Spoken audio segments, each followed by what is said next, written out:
konsumen dianggap sebagai produsen sampah. Padahal konsumen itu hanya menimbulkan sampah karena produk atau kemasan yang mereka beli dari produsen melalui toko-toko itu sudah selesai mereka pakai.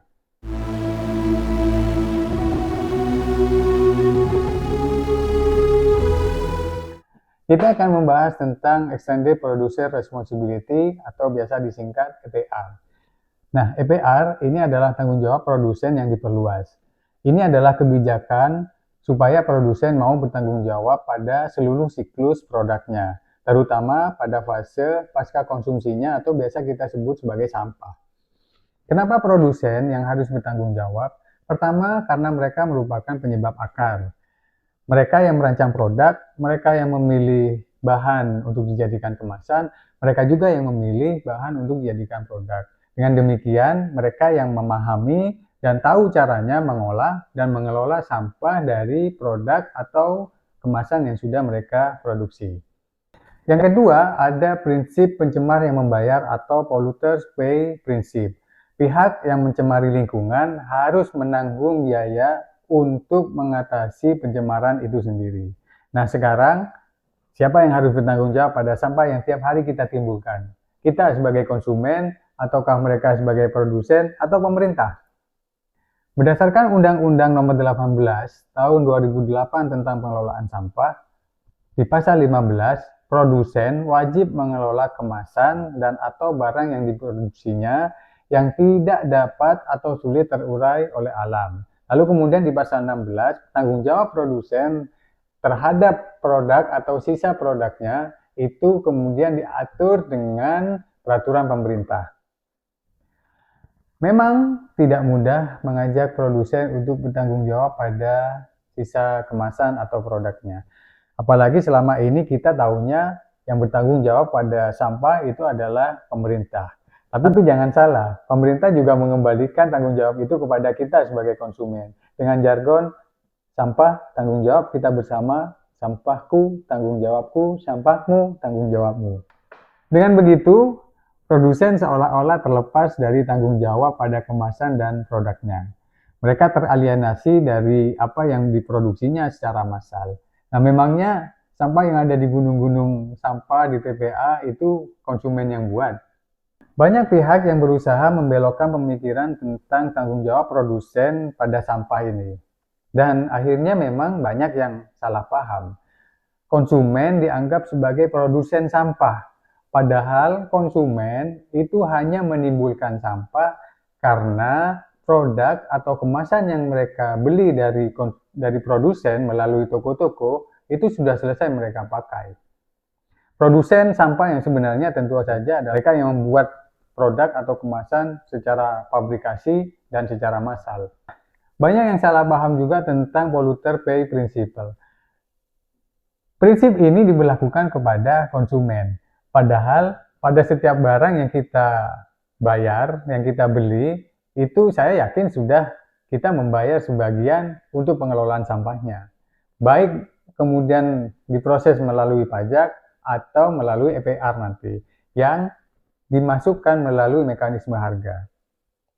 EPR di banyak negara itu sudah diberlakukan dan menjadi urat nadi dalam pengelolaan sampah. Di Indonesia, EPR belum dijalankan secara maksimal karena belum ada regulasinya. Seharusnya regulasi yang dibuat untuk mengatur EPR itu adalah peraturan pemerintah. Tapi yang justru terbit adalah peraturan Menteri Lingkungan Hidup dan Kehutanan nomor P75 tahun 2019 tentang peta jalan pengurangan sampah oleh produsen. Targetnya pada tahun 2029 nanti ada pengurangan sampah oleh produsen sebesar 30%. Nah, sampai sekarang informasi yang masuk baru ada produsen yang menyusun dan melaksanakan peta jalan pengurangan sampah sesuai dengan yang diamanatkan oleh permen itu. Padahal ada ribuan produsen yang ada di Indonesia. Terus terang kami melihat peraturan Menteri nomor P75 tentang peta jalan pengurangan sampah oleh produsen itu masih sangat lemah. Karena masalah sampah itu sekarang. Maka kami kemudian bersama dengan Institut Teknologi Yogyakarta membuat rancangan peraturan pemerintah pada tahun 2020 sampai 2021 tentang EPR. Nah, PP itu mengatur bukan hanya tentang pelaksanaan EPR, kami juga melengkapinya dengan sistem pelabelan, baik pelabelan teknis maupun pelabelan ekonomis, lalu kemudian mekanisme penentuan ramah lingkungan. Karena kenapa ini harus dibuat? Karena banyak produk, banyak kemasan yang mengklaim dirinya ramah lingkungan sehingga mereka dengan bebas saja tidak mau bertanggung jawab pada sisa produk atau kemasannya. Lalu kemudian kita juga membuat sistematika pelaksanaan IPR berupa substruktur dan infrastrukturnya yang disesuaikan dengan kondisi geografi dan sosiologi di Indonesia. Semua itu sudah lengkap dan kami sudah serahkan kepada Presiden, kepada Menteri, kepada DPR RI, baik itu Komisi 4 maupun Badan Legislasi. Kami punya keyakinan bahwa peraturan pemerintah yang kami rancang itu akan mengatasi masalah sampah di Indonesia. Seperti di negara lain, EPR itu dijadikan sebagai nadi pengelolaan sampah.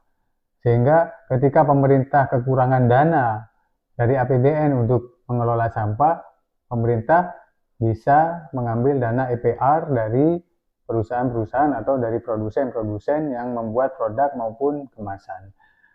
Kalau EPR dilaksanakan, pemerintah tidak usah lagi bingung atau repot membuat TPA, RDF, pembangkit listrik tenaga sampah, dan selalu buang-buang anggaran untuk sampah. Yang nanti ujung-ujungnya semuanya akan mangkrak dan kembali menjadi TPA. Lain waktu kita akan bahas bagaimana EPR bisa menjadi 100% solusi menyelesaikan masalah sampah di Indonesia. Salam sehat. Kita ketemu lagi di kesempatan selanjutnya.